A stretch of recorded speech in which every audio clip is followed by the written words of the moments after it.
Hello friends, welcome to Disha's tasty kitchen. आजच्या व्हिडिओमध्ये आपण एक आयुर्वेदिक चूर्ण बनवणार आहोत। हे चूर्ण आपण विड्याच्या पानापासून बनवणार आहोत। हल्ली खोकल्याचं प्रमाण भरपूर वाढलेलं आहे, तर हे चूर्ण तुम्ही दिवसातून 2-3 वेळा खाल्लं तरी तुमचा खोकल्यामध्ये बराचसा फरक पडेल। तुम्ही नक्की ट्राय करून बघा। तर आता आपण चूर्णाची रेसिपी बघून घेऊया।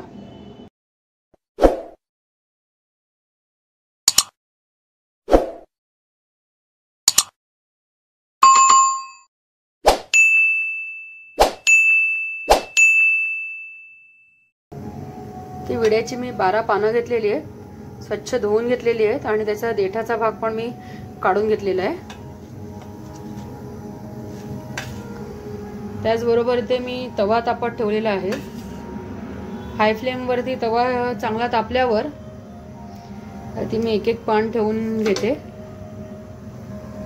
आपल्याला व्यवस्थित गरम करून घ्यायची आहे पूर्ण सुकेपर्यंत।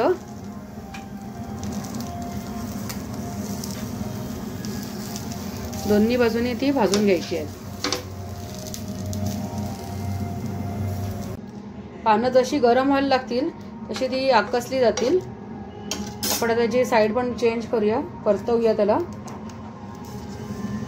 अशी ब्राऊन होईपर्यंत आपल्याला व्यवस्थित भाजून घ्यायचे आहेत। पानं जशी आता सुकायला लागतील त्याचा क्रिस्पीपणा आवाज येईल बघा।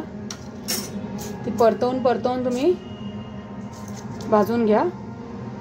तर तुम्हाला वाटलं तवा जास्त तापला आहे तर थोडासा तुम्ही गॅस कमी केला तरी चालेल। पण आपल्याला करपवायची नाहीये, दाबून व्यवस्थित कोरडी करायची आहे ती। त्यात पाण्याचा अंश राहता कामा नये, नाहीतर मग आपली पावडर नीट होणार नाही।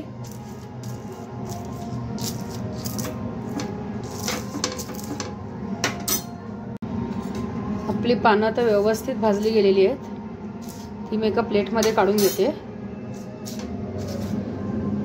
बघू शकता किती क्रिस्पी आहे बघा, एकदम क्रिस्पी झालेले आहेत, म्हणजे तुमची पानं योग्य भाजली गेलेली आहेत। ह्याच पद्धतीने मी सर्व पानं भाजून घेते। मी सर्व 12 पानं भाजून घेतलेली आहेत। थोडी हाताने कुच करते, पण आपल्याला ते मिक्सरमधनं वाटून घ्यायचे आहेत, कारण मधला देठाचा जो भाग असतो शिरांचा तो व्यवस्थित तसा सेपरेट होत नाही, मग त्याच्या अशा काड्या राहतात। आपण आता हे व्यवस्थित मिक्सरमधनं वाटून घेऊया। ते मिक्सरमध्ये मी बारीक पूड करून घेतलेली आहे। पण आपण हे थोडी चाळून घ्यायची आहे। ह्याच्यात आपल्याला जराही काही हे नको आहे, कडकपणा।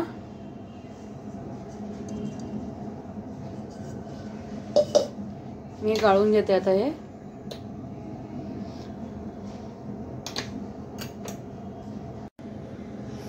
आपली पावडर आता रेडी आहे। जवळपास 1 चमचा भर आहे, मोठा 1 चमचा।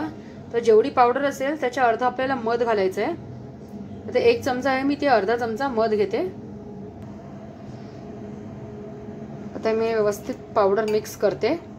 जर तुम्हाला वाटलं की पावडर जास्त वाटते, तुम्ही थोडासा मध अजून ॲड करू शकता, पण एकाला अर्धा व्यवस्थित पुरतो।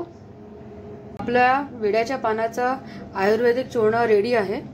हे तुम्ही दिवसातून 3 ते 4 वेळा थोडं करून खा। तुमचा खोकला नक्की जाईल। आणि फ्रेंड्स, तुम्हाला आजचा व्हिडिओ आवडला असेल तर लाईक करा, शेअर करा, चॅनल सबस्क्राईब करा आणि बेल बटनला क्लिक करा। थँक्यू।